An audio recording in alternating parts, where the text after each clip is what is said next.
ছিল চড়ুই পাখি, ছোট্ট, মিষ্টি আর বেশ চঞ্চল। গাছের ডালে ডালে উড়ে বেড়াত, দিনরাত কিচিরমিচির করত।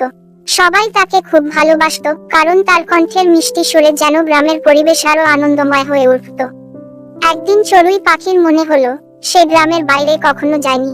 তার খুব ইচ্ছে হলো দূরের আকাশে উড়ে বেড়ানোর। সে তার বন্ধু শালিককে বলল, চল আজকে আমরা একটু দূরে যাই, নতুন কিছু দেখি। শালিক প্রথমে রাজি হলো না, কারণ দূরে গেলে যদি পথ হারিয়ে ফেলে, এই ভয় ছিল তার মনে। কিন্তু চড়ুই পাখির উৎসাহ দেখে শেষমেশ রাজি হলো। তারা উড়ে চলল পাহাড়ের দিকে, যেখানে অচেনা গাছপালা আর রঙিন ফুলে ঘেরা বন ছিল।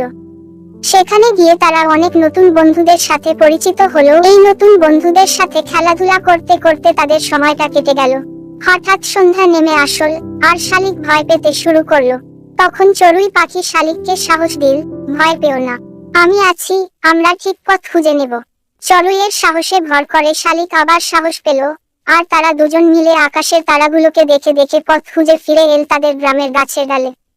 সেই রাত থেকে শালিক আর চড়ুই পাখির বন্ধুত্ব আরো গভীর হলো। তারা বুঝলো, নতুন জায়গা দেখার মজাটাও আলাদা, তবে বন্ধু পাশে থাকলে যে কোনো বিপদ কাটানো যায়।